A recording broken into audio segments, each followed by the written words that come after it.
It's part 18 of the Dark Elves Abridged, where last time we found quite a bit of success. We took out the Chaos invasion, we pushed west and took a bunch of Lizardman territory and some Dwarven territory, and we resisted a Khaine invasion pretty easily in the end. We've also just started a new war against the Purple Lizardmen to the west. Their armies were just kind of all over the place, so once their first turn comes about, we're going to have some random fights to deal with, like right here, where this relatively small army attacks our relatively big garrison, but the balance bar's super uncertain here. The manual resolve balance bar ends up being about equal, so here we go, let's see what we can do with this. I start with some Vanguard deployed riders at the back, hoping to take out their Slan Mage Priest guy, since he was kind of left behind while everything else advanced. So I do get in here and get these attacks in. The only problem is that these Dark Riders aren't exactly good, so we can't like assassinate this guy while he's out on his own. Some units will come back to support him, and then the Dark Riders will just have to run away. Although this does have the advantage that the other units that didn't come back towards me are still advancing. So as we just rush off here, taking a bunch of damage, we can lure the enemy into wandering about at the back for a while, meaning it's going to be easier to fight these guys at the front. These chameleon skinks are already in range, but with their chameleon powers our men can't actually see them. So instead, we start shooting at these Kroxigors. These were a dangerous target with the potential to just wreck everything, but since we can focus them down with a whole bunch of shooting, we can do enough damage to them that by the time they get in there and start killing us, they're already half dead, in terms of health that is. There's a very pointless use of the Black Arc Lightning ability. And I discovered recently that the hand bows, which I've got off in the background there, actually do double damage against large targets. So this fight right here, where we're shooting into the side of the Kroxigors, should be doing extra damage, and indeed the Kroxigors soon die. There's a better attack against the skinks with the Cauldron. I tried to get a bunch of my cav to just ram into some enemy Saurus warriors to apply their charge bonus, but the thing is that charge bonus isn't very much. I think cav as a regular unit are really toned down in this game in order to make monsters and things like that more effective, so you can't run over units, especially things like Saurus warriors, which are a quite good unit. Anyway, with the Kroxigors gone, our crossbows will focus down the enemy skinks, and on the left here, where some of the enemy's melee units have engaged, we're using our Soulstorm thing to kill a bunch of them and hopefully make that fight go a bit better. By this point, all of the distracted units are starting to come and rejoin the fight, and I'm trying to get the cav back over to kind of re-kite them, but unfortunately it seems the AI is committing to the attack, but at least we've already killed a bunch of stuff, so this is going to be easier than it's supposed to be. I'm sure our units are all fighting unfavourable melees there, but we have more units to play with. In particular, I've got this Death Hag I wanted to send out to once again try and assassinate the Slan Mage Priest, very conscious of the fact he might just blow us up at some point, and he is casting spells to buff his troops as well. This was actually a lot less effective than I expected. The Death Hag doesn't do that much damage to the Priest, or perhaps the Priest isn't that weak against physical attacks, as weak as I expected anyway. It was another playing the wrong Total War game move. I slammed a bunch of cav into the back of some engaged spears, thinking maybe this will demoralize them or get me a bunch of kills with the charge bonus or something, but no, basically nothing happens, their morale's maxed out, so we need to get out of there. The Death Hag plan ends now because another melee hero shows up to fight, and that guy's probably better than my gal, so I'm going to run her back to the main fight. But that fight's actually going okay because our crossbows are largely unengaged and they are picking up tons of extra damage on all of the stuff that is engaged, the enemy stuff that is. Plus we've got another Soul Rain explosion thing ability which helps us out in the remaining fight. Our cav are now sneakily attacking the mage again, and he is gradually dying with all of these attempts on his life. And by this point, most of the enemy's army has rapidly died as well. So we've taken out enough units to grab a chain route, but we are going to want to play into the route phase because I wanted to make sure that the Slan Mage Priest goes down, since I think they have to do something special to get them back. They're not like regular lords because they're more powerful than regular lords. And eventually we grab him. The only thing I was disappointed by was no ghost. I expected to see the frog ghost, but maybe that only happens with the unique Slan Mage Priest we fought before. Anyway, so here is the eventual result. Our losses are irrelevant because they'll just come back. And the enemy lost enough stuff that they probably can't take any more of our territory. So that's sorted out. But the fights continue on because another even smaller army goes to attack this other place. We've only got a small garrison, so the enemy now has an advantage, and in particular they've got 2 stegodons, a regular one and a special one. We're lacking for anti-large units in our little garrison here, but might as well try and hold them off. Just like before, we've got some Dark Riders, so I threw them towards the back to be a distraction, and like before, their Slan Mage Priest kind of stayed at the back, so we'll get a chance to attack him. Nicely, their Stegodon with the Ballista on it didn't just stay out of range and kill me from afar, so they've run forwards on their own and we can focus them down a bit. The other Stegodon, well, it does something strange. There's some yellow flashing light, and then all of a sudden we're getting absolutely annihilated by a gigantic laser, so that is nice, isn't it? Looks like it has a long linear attack path, so if they'd actually moved up and done it down our archer line, for example, that would be the end for us. Luckily we lose just the 1 unit to that devastating attack. Looks like their Slan Mage Priest is throwing stuff at us as well. But the good news is that with this Stegodon being a ranged type, I'm guessing it has not so good health or not so good melee stats, because as we bombard it, it starts to die quite fast, even only being shot by Dark Shard's shields, which are even weaker than Dark Shards in terms of their missile damage. The Dark Riders are attacking the priest at the back, and that's distracted the enemy's feral cold ones to go and join that fight. Very helpful. Now we can really focus down the Stegodons, and this one is out. He routs and runs off to the back of the map. The other one's still in good health and is gradually killing these Corsairs. But we can now focus him down. I'm guessing this ancient Stegodon is a higher tier or something. I have played as a Lizardman, but I just can't remember how it works, and it was before that unit was in the game, that's for sure. But anyway, we do focus it down and start doing some damage, but we're going to be helped out quite a lot here by the fact that my Dark Riders were chased off and the priest starts attacking us again. And this blue thing clearly has area of effect damage, because as it throws the shots in, we see big damage suddenly being done to the Stegodon. Combining that with all of the Dark Shards shooting at it as well, we are able to quite rapidly deplete its health, and the balance bar swings into our favour with that. It's going to try and escape, but this time there's no rout. It's so nearly dead we can finish it off before it gets away. And that's that. Now we just need to take all of our units and rush forwards to attack the Slan Mage Priest as he gradually kills us. This is harder than I thought, because we don't really have much in the way of melee units. We've just got a few scraps of Corsairs, and the feral cold ones are still on the field and they charge in and start mauling us big time. Now I'm just going to shoot into the melee with my crossbows and hope something good happens. I think in an infinite morale situation we would easily lose this fight, but because the enemy have big army losses after losing those Stegodons, they're basically routing at much higher health than they really need to. So all that happens here is everybody dies, everybody routs out of the fight in all directions, but we win because our archers are still in the fight. So that's good, we have defended another territory, and just like before, we want to play on into the rout to try and take out the priest, and we do that just about as he goes out of archer range. Again, no ghost, very disappointing, but he actually died instead of being wounded like the other one, so that's helpful.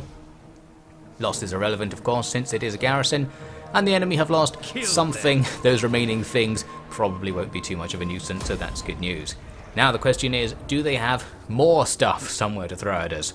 There's another army up here to the northeast, and it's going to just kind of hang around up here. Looks like it's swinging around to maybe go towards Tlenkan, but overall we've got through their turn, and next it will be our time to attack. I inadvertently completed the chapter objective at the start of the next term. Didn't realise we were that close to it, but I wasn't really paying attention either. That means I have missed a chance to do a bonus objective. I've got 3 of 5. I knew I would miss the Confederation one.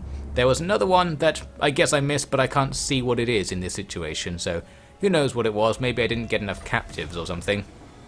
Anyway, since we're in a new chapter now, we have some new bonuses to potentially go after, so let's check them out. We've already done the first 2, it's be at level 40, and build a thing, which we have somewhere. We need to get 10 rights done, which is difficult because of the cooldown, and get 8,000 captives and win 30 battles. Since we complete the chapter if we win 20 settlement battles, whether we can actually do that kind of depends on how many field battles come along. So I'm not going to take these bonuses too seriously, since I am looking to kind of conclude things at some point. I don't necessarily care about doing those objectives like waiting to get enough land battles or anything like that. but I did pop out a right there just to start moving towards it. Anyway, back to business.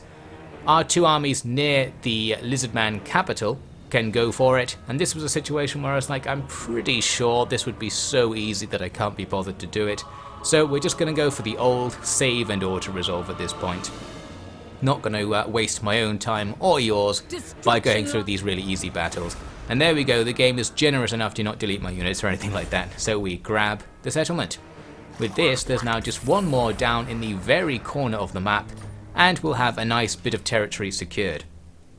And it's very generous of the purple lizard men to not only not be counterattacking, but to have nothing here. So we've cleared out half of their territory so far with pretty much no effort whatsoever. Well, I was speaking too soon. After this, we will have cleared out half of their territory. The Golden Colossus has a big garrison, but it's not very good, and again, we get away with the auto-resolve. So that's that. Now, our borders are shortened. We can turn north and send these two stacks up the coast to try and shorten them even further. I had a rebellion to deal with up at this random place that I took off the lizard men ages ago. In this case, I thought, well, I've got a full stack garrison. Can I just ignore this rebellion? This battle was very uncertain, and I thought, well, the enemy looks weak enough that again I'll probably win. For sure, definitely. But no, the auto-resolve valiantly defeats me. I didn't save scum there, unfortunately. I didn't lay down the save to scum, that is. But then again, I was like, well, I just don't care. Let's just ignore that place that was out on its own. We can just get it later if we go and attack those rebels with an actual army. Now, we've also got this orc territory in the middle of our Lustrian Empire right now. They took it from the Blue Lizardmen, one of the Blue Lizardman factions. So I'm thinking, well, we probably want to get that as well to get rid of some border gore and make sure we don't have any thorns in our side. I was thinking about declaring war on them right there, but actually I just ended non-aggression and instead decided to do this the honourable way. We break the treaty, trespass in their territory, raid for slaves, and see if they'll declare war on us, because that way I think our reputation isn't hurt as much. And if they don't, well, we'll just keep taking their money. We've got another project going on, and that is to take back the bit of our home territory that the Purple Lizard Men rebuilt after Chaos razed it. And I've got this stack of trash I've recruited just for this purpose. Unfortunately, it's too trash. We can't just go in and auto-resolve or something. It's actually balanced against their smaller garrison. So here we go. We do have a bolt thrower, so we can be the defender for all intents and purposes, sit on a little bit of a hill, and try to snipe away at some of their better units like the Saurus warriors.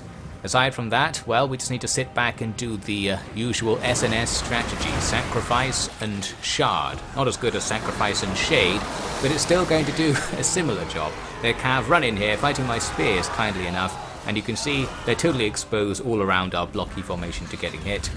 Here's a Bastillodon coming in. Earlier in the series I was confused and thought they weren't called Bastillodons, and I was just thinking about Knights of the Old Republic too much, but no, they are called Bastillodons.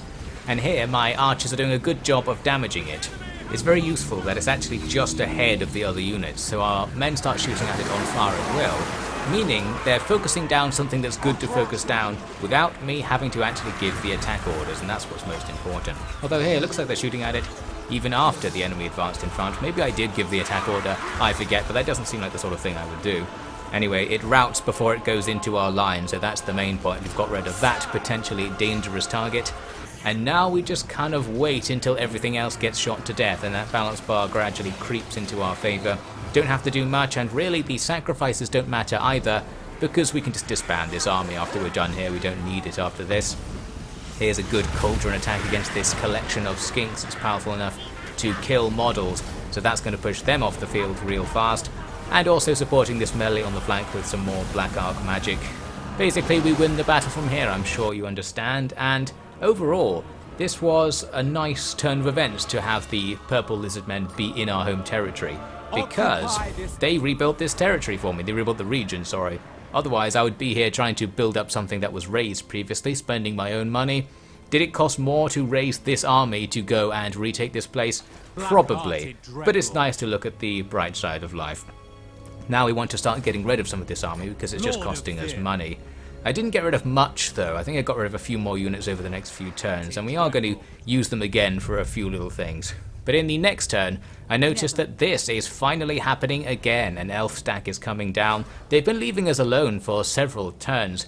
It's because they're actually in a back and forth war with the Cult of Pleasure at the top left. Haven't been showing it, but in the end turn sequences, I've seen the armies of the two factions just annihilating each other in the sea and stuff. So that's been a great distraction. But now they've finally turned their attention back to us. My main reaction to this was to think, okay, I definitely won't declare war on the orcs, and instead I'll just have Shadesman raid past them to get to the other side of them, since then we'll be in a position to potentially counter any elvish shenanigans along our northern coast. And if the orcs do declare war on me while I'm walking past, especially right now since I'm next to their garrison, well, we'll probably win a battle since they're not a very good faction. At the same time, we can continue on with the mission. Miss Missiles and Lockyer are ready to hit the first region in the next of the 2 Purple Lizardman provinces that go up the edge of the map. This place isn't very heavily defended, and we're going to be very heavily attacking it, so basically we ought to resolve that for free. Now comes the Lothern turn. Time to see what they're actually doing right now. They've got 1 extra army that appears up there at Monument of the Moon, and those guys will become relevant because they are, as it turns out, going to start coming south after that. They've got Aaaaaaand in the middle of the sea just sailing around, and the army that I was most concerned about, the one next to me, does appear to be coming in. It actually goes past Aaaaaaand there and looks to be going towards a landing point. So not sure what the plan is, but we are going to have Shadesman available now. He rushes through that orc territory and garrisons the settlement. At some point we need to take out those scraps of purple lizardmen as well. So we'll just have to wait and see what happens there. Meanwhile, we need to move on with our plundering pair. We can't hit the next place yet, but we can get both armies into enemy territory, meaning a bunch of free money and slaves for us, which is just as good considering that these settlements barely make us any money at all. In the next Lothern turn, the Aaaaaaand army is going in a very southeasterly path. It's not really coming towards us, but it might be going around us. The Monument of the Moon army sets off south, as it turns out, and the one that looked like it was going to do a landing does a landing. Then it goes and sits in a swamp and takes attrition, so that's nice. We do arrive at the next Purple Lizardman place, and just like the last one, there's kind of nothing here. So that's a free capture for us. Now we're actually just a couple of turns away from going after their capital, but because I've been looting all of these places as I went through, we are going to face some rebellions along this coast as well. As for these Lothern troops, there's no easy way for me to counter them because I can't reach them right now. So I thought I'd try and put an ambush somewhere. I figured they must be going for this region rather than Aaaaaaand given how they've landed. So I just put an ambush next to the settlement and we'll see what happens. Going to run away from the Aaaaaaand army with this arc. Not going to bother doing any baiting or distracting tactics with it since we don't really need to. And indeed this army doesn't seem to be very focused on killing us. It's going after these abominations. Sails out, kills them and takes some more attrition, but that's it for them for this turn. As for their other army, well, it doesn't do anything. It actually just stays sitting in the attrition zone. It even stays in forced march stance, so that was a big oversight from the AI, although we can't exploit it because where it is, it's still out of movement range. My reaction was to just change the ambush point to somewhere near the road, so I thought if they try and get back on road, they might go into my ambush over there. Well, let's see if they do, because not much else happened this turn. In the Lothern turn, we see the Aaaaaaand fleet sailing off in now a different direction. Maybe they're not so interested in attacking us after all, so that's going to be quite helpful. As for their landed army, well, it unlands, it just runs away, so a very indecisive engagement there, kind of disappointing because it would be better to have them dead. Now we still have to worry about them getting up to no good out there, but for now, our territory is safe. Next, our armies arrive at that last Lizardman place, and while there's a decent garrison here, again it's a free auto-resolve. This has been a very easy campaign up the coast. I don't think we fought any battles all the way up here, and that's a huge amount of territory taken. It's all super rebellious and not all that good, but at some point that might make us some money. I'm going to set the place in the very bottom left up as a slave economy place since it's unlikely to be attacked, so that will make us some cash eventually. The Lothern fleet that was sailing away comes back because it wants to attack this arc, and that's a pretty good idea. I completely forgot about this arc being here, even though I obviously was looking at this little area because I actually moved Shadesman to do an ambush next to Aaaaaaand. That was pointless as it turns out, but I do lose the arc. and this fleet then goes off somewhere to the right, which I don't see because I get angry and decide to fast forward through whatever it does next. Clearly I just don't care very much anymore. At least the purple lizardmen don't care about being alive. They charge in to attack a settlement and die, and that destroys their faction. There we go, the war is won. A remarkably easy war given the annoyances of taking down the other smaller lizardman factions.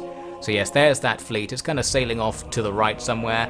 Was worried they might be thinking of going around to attack the Awakening, because the elves before have shown a fascination with attacking the Awakening in particular. So I thought maybe Shadesman could start running back, but then I thought, maybe that's what they want me to think, because they could then come back to the left and attack Tlenkan after I move away. But I thought I am going to go, because on the way is Pox Marsh. And I've mentioned before, I do intend to attack Pox Marsh. I ended my alliance with the Skaven there ages ago, so it's probably time to get in there and actually sort that out. And handily, to enable that, the Lothern forces start going away. Maybe the AI's thought of something else to do and they're just going to commit to that. But it seems we've been bought a bit more time, so we'll carry on. Looks like Chaos have been defeated up there, or quote-unquote defeated. This message begins by saying that Chaos are defeated, but if you don't read the whole thing, it's actually saying they've been defeated, but now they've come back again. Now I figured that wouldn't affect me, because it specifically said they're coming out of the Chaos Wastes. But no, they are actually coming out of the South Seas as well, so we're going to be fighting Chaos again soon. While I was over here on this side of the map, I kind of noticed for the first time that, oh, that's why Khorne are so strong. They actually have, like, conquered everything. I speculated that that was the case, and even though I could see this, I never looked. But after finally looking, it's like, yes, they do control, like, all of that coastline north to south, and who knows how much of the inland territory. So, they could probably come over and kill us if they really wanted to. Guess they're busy doing something else at the moment. They are still at war with us. Now Shadesman advances up towards Pox Marsh, and I thought now's a good time to end our treaties with them. This is kind of pointless because you have to wait a long time after ending all the treaties to declare war without any loss of reliability. And actually this is going to be a moot point because I noticed that I'm almost certainly standing on top of one of their settlements with Lockyer right now. I was moving up towards the High Sentinel through this raised floating pyramid zone, and while it was raised by the lizardmen, I thought at some point in my memory I'd seen the Skaven here, like maybe back when we were allied they had this territory or something. So I was pretty sure that ruin was actually a Skaven territory specifically owned by the same faction that has Pox Marsh. So I declared war on them just right now, screw the reliability, and indeed they are here. Luckily they're not here with very much stuff, so they just die instantly. There we go then, that's a free capture, and now we've moved our border back up to that High Sentinel place, so I will be able to go after the orcs that killed me earlier.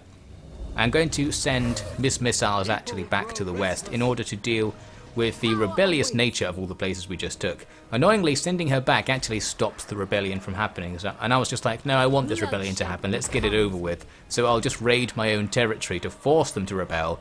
Then I can kill them, get the military crackdown bonus thing, and then maybe Miss Missiles can do something else for a bit. In the meantime, Lockyer can move on towards the High Sentinel.